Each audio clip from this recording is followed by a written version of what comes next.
விநாயகனே வல்வினையை வேறறுக்க வல்லான், விநாயகனே வேட்கை தணிவிப்பான், விநாயகனே வெண்ணிற்கும் மண்ணிற்கும் நாதனுமாம் தன்மையினால் கண்ணீர் பணிவில் கணி. அன்புக்கும் ஆற்றலுக்கும் அறிவில் சிறந்த அன்பர்களுக்கும் இந்த வரக்கூடிய குரு பெயர்ச்சி அப்படின்னு சொல்லக்கூடிய இந்த குரு பெயர்ச்சியானது நவக்கிரகங்களிலே வரக்கூடிய தேவகுரு, பிரகஸ்பதி, வியாழன் அப்படின்னு சொல்லக்கூடிய குரு பகவான். இந்த குருவானப்பட்டவர் மண்ணில் நீடு போகத்தை நல்கும் இறையவன். இந்த குரு பகவான் இப்பொழுது வரக்கூடிய சித்திரை மாதம் 18ஆம் நாள் 1/5/2024 அன்று மேஷராசியிலே இதுவரை இருந்த குரு ரிஷபராசிக்கு இடம் பெயர்கிறார். 14/5/2025 வரை இந்த ஒரு வருட காலகட்டம் ஸ்திர ராசியான ரிஷபராசிக்கு வந்து கிருத்திகை நட்சத்திரம், அதன் பிறகு 10ஆம் மாதத்தில் வக்கரகதியாகவும், ரோகிணி நட்சத்திரத்திலும், அதற்கு பிறகு வக்கர நிவர்த்தியாகி, அதாவது அடுத்த வருடம் பிப்ரவரி மாதம் 2025 அன்றுதான் வக்கர நிவர்த்தியாகி, அதன் பிறகு 14/5/2025 வரை இந்த குரு பகவான் ரிஷபராசிங்கிற இடம் திரராசி. ஜென்ம ஜாதகத்திலே திரராசியாக சொல்லக்கூடிய ரிஷபம், சிம்மம், விருச்சிகம், கும்பம், இந்த ராசி கட்டத்திலே அவரவர்களுடைய ஜென்ம ஜாதகத்திலே இந்த ராசி கட்டத்திலே குரு பகவான் இருந்தால் அதற்கு குரு வளையம் என்று பெயர்.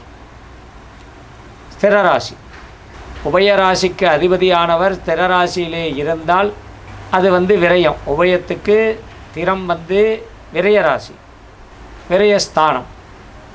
ஆனால் இந்த குரு பகவான் ரிஷபராசியிலே சுக்கிரனுடைய வீடு, அந்த இடத்துல குரு வளையமாக, நான் சொன்ன மாதிரி திரராசிகளிலே குரு இருந்து பிறந்தவர்கள், அந்த பிறந்த ஜாதகத்திலே திரராசியிலே குரு இருக்க பெற்றவர்கள் வாழ்க்கையிலே மிகவும் உயர்வான, அதாவது வளர வளர பிறக்கும்போது எப்படி குழந்தையாக பிறந்து எப்படி வளர்ந்து அது ஒரு 40 வயது வரை நம்மளுடைய வளர்ச்சி இருக்கோ, அந்த போல் ஒரு குறிப்பிட்ட காலங்களுக்கு பிறகு அது வளர்ச்சியை கொடுக்கக்கூடிய திறத்தன்மை கொடுக்கக்கூடிய குரு, தேவகுரு பிரகஸ்பதி.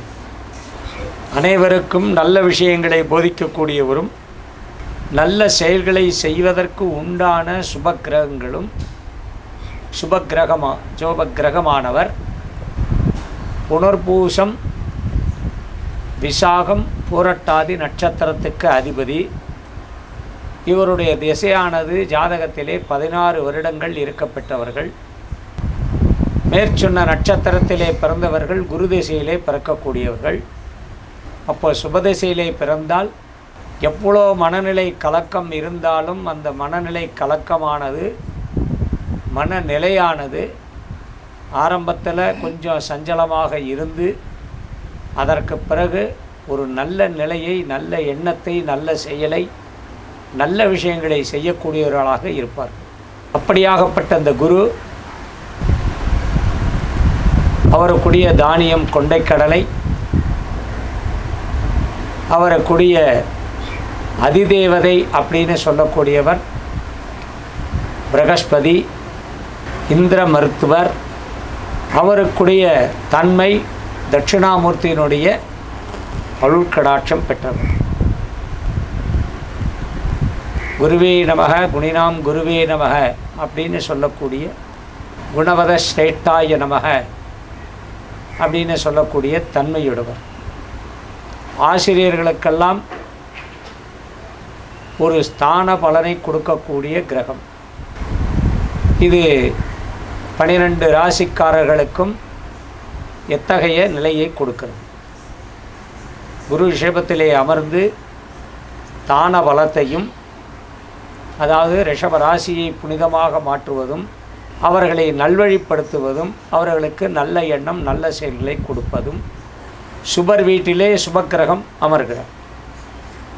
அசுரகுரு வீட்டிலே தேவகுரு இருக்கார். அசுரகுருவாகப்பட்டவர் சித்தார்த்தமை எழுப்பும் பார்க்கவான் சுக்கராச்சாரி. மிருத சஞ்சீவினி மந்திரங்களுக்கு அதிபதியானவர். சுக்கரன் தான் புனரபி ஜனனம் புனரபி மரணம்னு சொல்லக்கூடிய அந்த தன்மையை கொடுக்கக்கூடிய கிரகம். அப்படி சுக்கரனுடைய வீட்டிலே இந்த குரு அமர்ந்து கன்னிராசியை முதல் பார்வையாக 5ஆம் பார்வையாக, விருச்சிக ராசியை 2ஆம் பார்வையாக 7ஆம் பார்வையாக, 3வது தன்மை மகரத்திலே 9வது பார்வை ஆக இந்த கன்னி விருச்சிகம் மகரம் இந்த 3 ராசிகளும் மிகவும் புண்ணியம் பெறக்கூடியது, புனிதமாகக்கூடியது. இந்த ராசிக்காரர்களெல்லாம் இந்த குருவனுடைய பார்வையினாலே மிகவும் சிறப்பான பலன்களை பெறக்கூடியவர். யோக ராசிகள். பரிகார ராசின்னு சொன்னால் ரிஷபத்தையும் மேஷத்திலேருந்து ஆரம்பித்து, மேஷம் பரிகார ராசி தான், ரிஷபம் பரிகார ராசி தான், மிதுனம் பரிகாரம் தான், சிம்மம் தொழில் ஸ்தானத்துக்கு பரிகாரம், துலாம் அட்டமஸ்தானம்னு சொல்லக்கூடிய மிகப்பெரிய பரிகார ராசி, தனுசு 6ஆம் இடத்துல அமர்கிறதுனால பரிகார ராசி, கும்பம் பரிகார ராசி, மீனமும் பரிகார ராசி. இந்த ராசிக்காரர்கள் தவிர எல்லா ராசிக்காரர்களும் இந்த குரு பகவானை வழிபட்டு வருவது மிகவும் சிறப்பு. போற்றக்கூடிய தெய்வமாக இருக்கக்கூடிய குருவை எப்பொழுதும் போற்றி வணங்கியே தீரணும். அதனால் எந்த ஒரு செயலை செய்யறதுக்கு முன்னாடியும் குரு பிரம்மா குரு விஷ்ணு குருதேவோ மகேஸ்வர குரு சாட்சாத் பரபிரம்மா தஸ்மை ஸ்ரீ குருவே நமக அப்படின்னு சொல்லக்கூடிய அந்த குரு பிரகஸ்பதியவும் குரு தட்சிணாமூர்த்தியையும் தென்திசை நோக்கி இருப்பவனை போற்றி தேசப்பளிங்கின் திறனை போற்றி அப்படின்னு சொல்லக்கூடிய அந்த தமிழ் பாடல் வரிகளை அந்த ஸ்லோகத்தை சொல்லி தட்சிணாமூர்த்தியை வணங்குவதும், வியாழக்கிழமை தோறும் ஷீரடி சாய்பாபா சன்னதிக்கு செல்வதும், குரு ராகவேந்திரரை வழிபடுவதும், மகா பெரியவரை வழிபடுவதும், இங்கேரி சங்கரமட சாரதா பீடம் அந்த சுவாமிகளை வழிபடுவதும், அவரவர்களுக்கு ஏற்ற குருவை, இப்போ விசிறி சாமியார்னு சொல்கிறோம், ரமண மகரிஷி சொல்கிறோம், போதேந்திர ஞானேந்திரர் அப்படின்னு சொல்லக்கூடிய அத்தனை குருமார்களையும் நமக்கு எது அருகிலே இருக்கோ, நமக்கு எது பிடித்தமானது இருக்கோ அந்த குருவை வணங்குபவர்களுக்கு எப்பொழுதும் சிறப்பு அப்படின்னு சொல்லிட்டு இப்பொழுது 12 ராசிகளுக்கு உண்டான குரு பயிற்சியை மேஷம் முதல் மீனம் வரை பார்ப்போம்.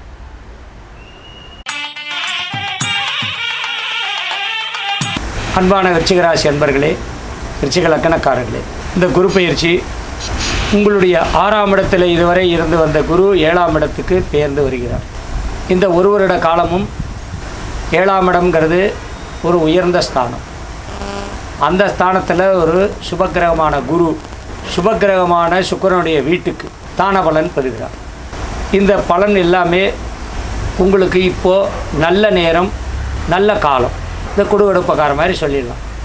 நல்ல காலம் பிறக்குது, நல்ல காலம் பிறக்குது, நல்ல காலம் இருக்குது. உடனே அதுக்கு எதிராக நீங்கள் மனசுக்குள்ளே நினைப்பீங்க, என்னத்தை போய் நல்ல காலம், நமக்கு எந்த இடத்துல எந்த கிரகம் பெயர்ந்து வந்தாலும் நமக்கு இப்படியே தான் இருக்குது அப்படின்னு நினைக்கிறவர்களும் இந்த ராசியில் இருக்குது. எல்லா ராசியிலும் இருக்காங்க, இந்த ராசியில் கொஞ்சம் ஜாஸ்தியாக இருக்கும். அதுக்கு என்ன காரணம்? நீங்கள் தேடி போகிற விஷயம் உங்களுக்கு சரி இருக்கிறது. இந்த பொருளை இந்த இடத்துக்கு போனால் தான் விலை கம்மியாக இருக்கும், இந்த இடத்துக்கு போனால் தான் நல்லது கிடைக்கும், நல்ல தரமான பொருள் கிடைக்கும்னா அங்கே தாராளமாக போயிட்டால் அது நல்லது. அதை விட்டுட்டு நம்ம 5 ரூபாயை கையில் வச்சுக்கிட்டு ஒரு 7 ரூபா விற்கக்கூடிய இடத்துல போய் நம்ம கேட்டோம்னா என்ன ஆகும்? அந்த லாஜிக் தான். எதுவுமே உங்களுக்கு அதிகமாக தேவைப்படுது. கிடைக்கிறதுல சந்தோஷப்படலாம், தப்பு இல்லை. கிடைக்காத பிரித்து வருத்தப்படக்கூடாது. அது இந்த குரு பயிற்சியில் அந்த விஷயத்தையும் சொல்லுது. தான பலன் சிறப்பாக இருக்குது.